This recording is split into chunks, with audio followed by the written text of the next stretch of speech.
Պարոն Դանիելյան, ի վերջո ձայնագրությունները ինչի մասին էին արդյոք մոնտաժված էր թե ոչ, որովհետև նման տեսակետներ էին հնչում այս ընթացքում եւ նաեւ սինխրոն քննչական կոմիտեին եւ նույնիսկ դրանից էլ առաջ իշխանական տարբեր խոսափողներ բարբերաբար անդրադառնում են միջադեպին, այն որակում ահաբեկչություն եւ այլն։ Խնդրեմ ձեր դիտարկումները։ Նախ ակնհայտ մոնտաժված տեսանյութ է, կներեք ձայնագրությունը, բայց կարա եւ դրա, չգիտեմ, տեսանյութն էլ լինի, այսօր նորից եմ կրկնում, արհեստական ինտելեկտով ցանկացած տիպի եւ ձայնագրություն, ձայնի 100%-անոց նմանություն հնարավոր է անեն, դա որևէ մեկի համար գաղտնիք չէ։ Երկրորդը Բագրատ Սրբազանին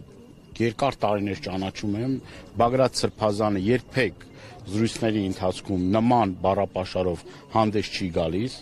այդ ամբողջ բոլոր են մարդիկ, որոնք որ շփվել են Սրբազան հոր հետ, միաբերան ասում են, որ մեր հետ էլ երբեք չի եղել նման բառապաշարով, այսինքն այդ մարդը նման բառապաշար չի օգտագործում։ Եվ ի վերջո այս մարդիկ այս ամիսների ընթացքում ինչ որ սկսվել է Տավուշը հանուն հայրենիքի շարժումը, որը վերածվեց Սրբազան պայքարի, այս մարդիկ օրնի բուն, կեղծիք, լուտանք, սուտ հերյուրանքներ են տարածում։ Նախ սկսեցին նրանից, որ Սրբազան հայրը ունի իբր 2 երեխա, բանակից ազատել է, Այսինքն Կրեմլից գումարներ եկե Տավուշի մարզում չենջերում ռուսական ռուբլու կուրսը այնքան ռուբլի են մցրել, որ ռուբլի կուրսը ընկել է, էլ ասեցին, որ ինչ որ երկրների ագենտ է։ Մենք փաստաթուղթ ենք ստացել ԱԱԾ-ից, որով որ ԱԱԾ-ն հերքել է այդ ամեն ինչը։ Այսինքն այս ամիսների ընթացքում այն կեղծիքը, որ արվել է Սրբազան հոր նկատմամբ, այն ցեխը, այն լուտանքը, որ փորձել են կպցնել Սրբազանին, չի կպել, տեսել են ոչ մի բան չի կպնում, այդ մարդը մաքուր մարդ է, հայրենասեր մարդ է, իր ամբողջ կյանքով, նվիրումով, իր իղձերով ու ցանկություններով հայ մարդու կողքը կանգնած մարդ է։ Ես տեսել եմ ոնց է այդ մարդը 44-օրյա պատերազմի ժամանակ եկել մեզ հետ խրամատում կանգնել, չի կարելի այդքան սրիկա ստորը լնել, չի կարելի այդքան տականք լնել։ Այս ամեն ինչը վերջանալու է մի օր։ Եվ այն մարդիկ, որոնք որ այս ամեն ինչին մաս են կազմելու, ես ասում եմ ձեզ նայելով, դուք բոլորդ պատասխան եք տալու։ Իրավապահ համակարգի գործեր կարողներ, դուք բոլորդ պատասխան եք տալու, օրենքի առջև, ձեր խղճի առջև։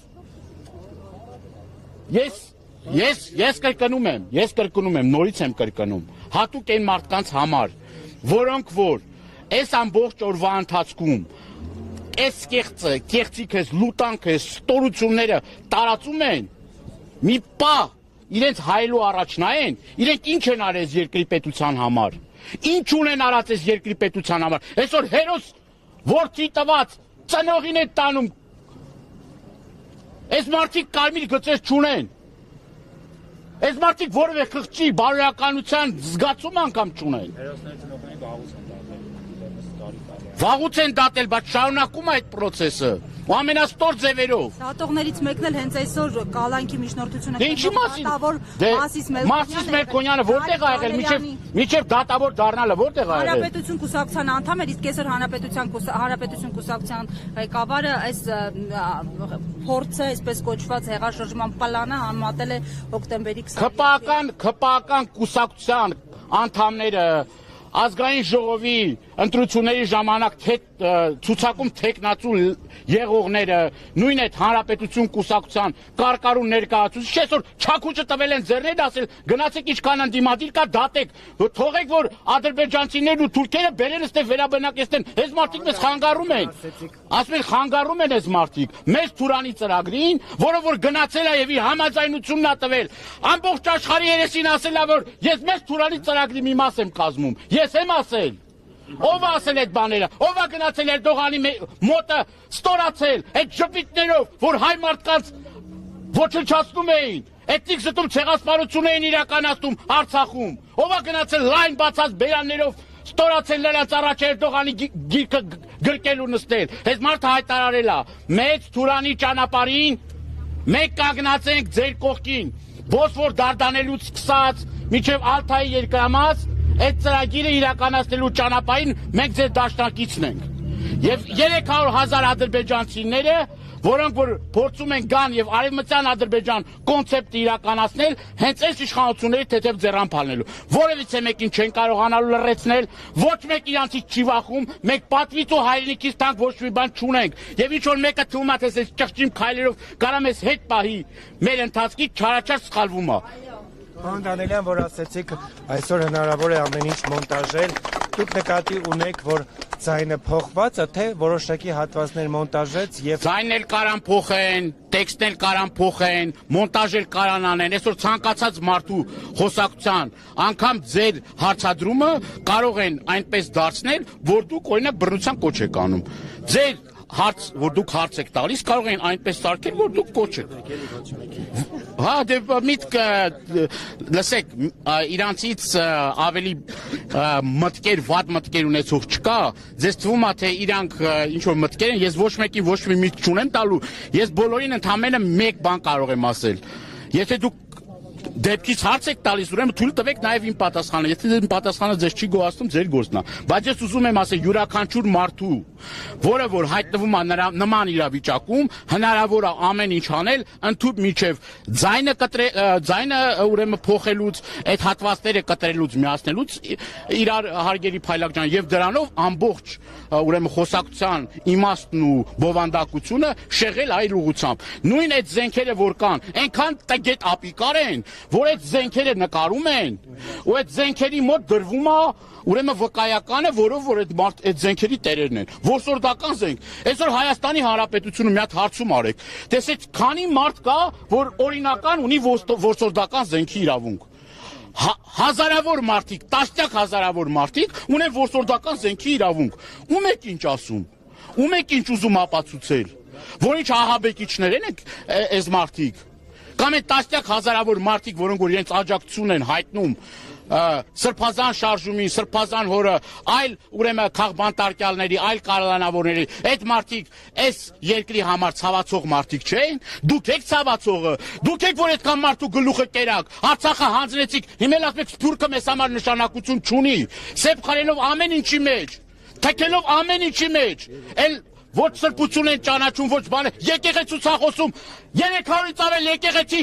ինքնին դու կառուցողական Ալիևին է նվերտվել մի հատ չի ասում խիզ մեր սրբավայրերը քանդել, սուրտա դնում կանչում, ինչա պետք է ժողովրդի որ հասկանա որ ում այդ գործ ունի։ Պարոն Դանիելյան, նայեք, այս ընթացքում նաև վերսիաներ էին տարածում, թե ով է կարող էր ձայնագրությունները փոխանցել, տարբեր անուններ էին շրջանառում, դուք վարկածներ ունեք, ինչպես է հայտնվել իրավապահների ձեռքում ձայնագրությունը։ Սուրեն Պետրոսյանն էլ։ Նախ կրկնում եմ։ Հետքել է Սուրեն։ Նախ կրկնում եմ։ Ուրեմն պաշտպանն էլ ասեց, Սերգեյ Հարությունյանն էլ ասեց, որ մարդկանց ամեղության կանխավարկածը պետք չի խախտել։ Նախ նորից էլի Սիվիկի պատվալներում ծնվում են հոդվածներ, տեսանյութեր են, ես չգիտեմ ձայնագրություններ են, այսել որ երրորդ անգամ է կեղծիք ու սուտ են բանանում, այդ ո՞նց է լինում որ ուրեմն մենք տեղյակ չենք լինում ու բարձվում է որ ինչ որ մի հրապարակում, որը որ հուշ գաղտնի է, եւ պետք է որ Սիվիկի ձեռը ընկած չլինի, Սիվիկը հրապարակում է, ո՞նց է լինում այդ, ո՞նց է լինում, այսինքն պարզ չի որ այս պլանը, այս ծրագիրը գծվել է Նիկոլ Փաշինյանի եւ իշխող խունտայի կողմից։ Ինչին են նախապատրաստվում։ Ես կրկնում եմ, այս մարդկանց ծրագրերը ավելի քան պարզ են։ Մարդը մեկ օր առաջ կանչում էր ինչ որ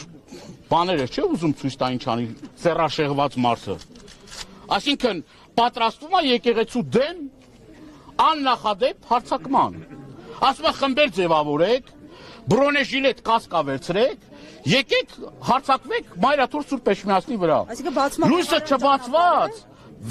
6-ին առավոտը ժամը 6-ին մարդը գրառում է անում, օրվա մեջ 10 անգամ գրառում է անում, երկիր այս վիճակով, ճգնաժամի մեջ 1000 հատ արհավիր կա, այս մարդու մի բան է հետաքրում, ով հետ է քնում, ով հետ է վեր կենում, ով ինչ սեռական կողմնորոշում ունի, այսինքն դուք պատկերացնում եք մարդը ինչքան պետք է անդարդ լինի, ինչքան պետք է պարապ լինի, որ օրը 15-ած ստատուս գրի։ Ինքն էլ այդ եկեղեցու հետևորդը Facebook-ում տես ստատուսներ ա գրում։ Ասում եմ մաքրվի եկեղեցի։ Որ երբ դարել հետ բանի եկեղեցու հետևորդ։ Մի հատ պատարակի չենք տեսել, մի հատ հաղորդություն չի ստացել, մի հատ պահ չի պահել։ Աստված հեռու պահի նման հետևորդներից։ Աստված մի արած է նման հետևորդներ ունենա, ուրեմն հայ առաքելական Սուրբ եկեղեցին։ Դա աղանդավորների բնորոշ վարվելակերպ է։ Եթե Նիկոլ Փաշինյանը հավատացյալ եք, համոզված եղեք, ԿՊ 99%-ը հիմի ծնկաչող աղոթք էին անում։ Այնինչ այդ մարդիկ ասում են մենք կապ չունենք հայ առաքելական Սուրբ եկեղեցու հետ։ Բազմիցս են դրա մասին հայտարարել, ասել են մենք աթեիստ ենք, մենք կապ չունենք ու նման բառապաշարով դուք տեսեք ազգային ժողովում ինչ բառապաշար է օգտագործվում եկեղեցու նկատմամբ, սրբազան հայրերի նկատմամբ, առհասարակ եկեղեցի ինստիտուտի նկատմամբ։ Այս մարդը առանձին մարդկանց չի թիրախավորում, այս մարդը ինստիտուտն է թիրախավորում, ու իր այդ սինխրոն գործում է Ալաշուկուր Փաշազադեն, Ադրբեջանի հոգևոր հովիվը եւ Հայաստանի Հանրապետության վարչապետը սինխրոն նույն բառապաշարով, նույն բովանդակության տեքստերով։ Նա ասում է, որ եկեղեցին խառնվում է քաղաքականությանը,